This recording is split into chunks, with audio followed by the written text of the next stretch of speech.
Okay, grade fours. Today we're going to do an introduction to fractions. I'm going to do a little demonstration here of fractions.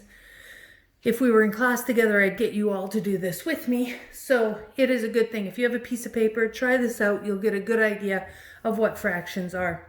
Fractions are a way for us to show something that is less than a whole. This is a whole piece of paper. A fraction can show us a part of the paper. It's a way to show what a part of the piece of a whole is. It's also a way to show a part of a group. So if I have 10 apples and I eat 2 of them, I have 2 out of the 10 apples eaten, which is 2/10. It's the way the fraction works. Either it's part of a whole that you're splitting up or part of a group that you're breaking up. So just to get an idea today of fractions, I'm going to just do a quick demonstration. So we have one whole here. This is a whole, 1.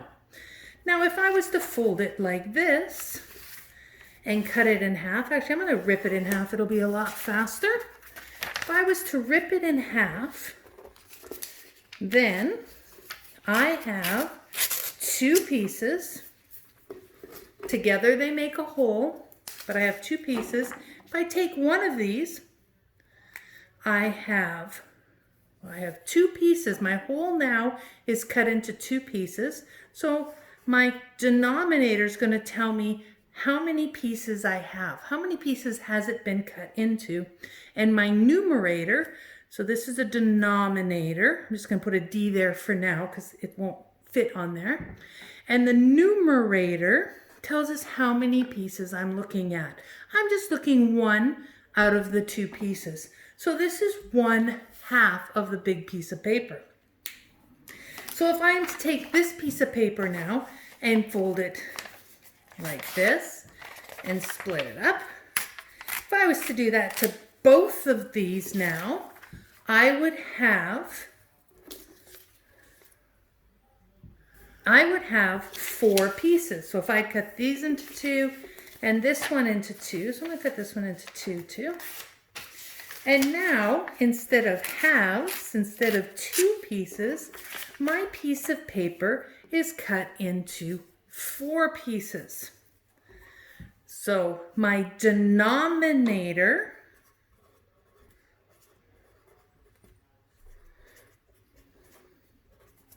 tells me how many pieces my original whole one's been cut into. 1, 2, 3, 4. So my denominator is 4.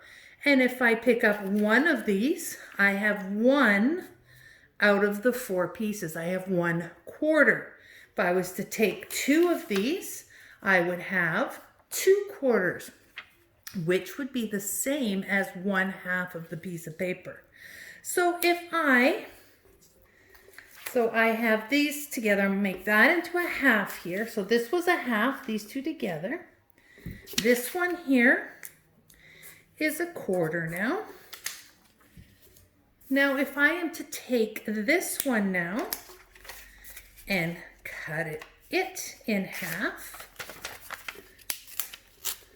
and if I was to do that with all of these, I would have 8 pieces.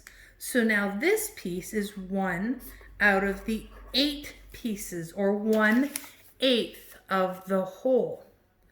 And I can keep doing that. If I was to cut this one in half and do that with all of these, cut it in half and then in half again, all together I would have 16 pieces.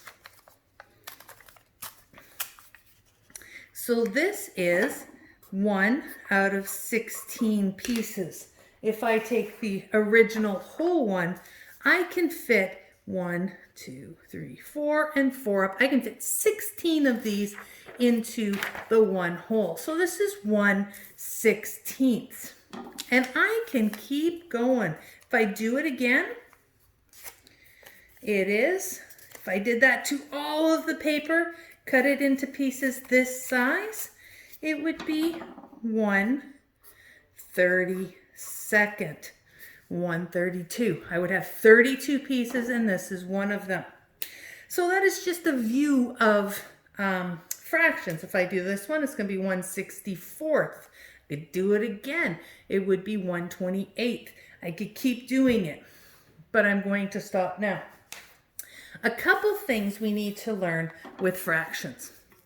It shows us less than a whole one or part of a group. The bottom number says how many pieces are in the group or how many pieces are the whole cut into.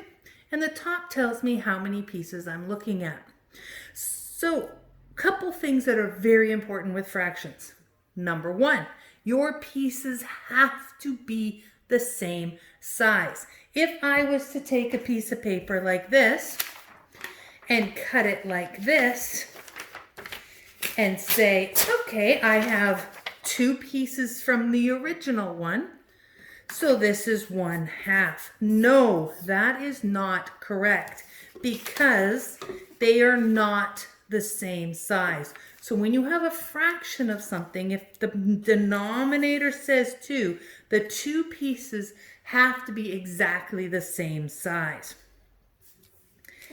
So let's just do a couple examples here. If I have a square here, I'm just going to freehand it. And I was to cut it here. So I am cutting it into 4 pieces. So my denominator is 4. That tells me how many pieces I'm cutting the original one into. And if I was to color in 2 pieces, I have my numerator, the numerator, can't talk and write at the same time, and that would be 2. I am looking at 2 pieces. So this is your denominator, this is your numerator. Your pieces have to be the same size. Now, it doesn't have to be a square. You can divide anything into halves or quarters or thirds, but they have to be the same size. So if you get a weird shape like this, it's really difficult to divide it into half because they won't be the same size. If I do this, they're not the same size, so I can't really say halves on that. But if I have a circle and I divide it like this, okay, that wasn't a very good one. If I divide it like this, and all my pieces are the same size, what is that divided into? Well, the denominator tells me there are 3 pieces, and if I color in 2 of them, my numerator is going to say 2. So today we've done fractions a little bit before in previous grades. Today's just renewing what we know about fractions. So you need to watch the Math Antics video. You need to watch this video, which you're doing right now. And then there's just 1 page, 2 pages, sorry, that shouldn't take you very long. It's just telling me what fraction is there. Sorry, my dog is snarfing on the ground. Okay, so that's it for math today. I will talk to you later.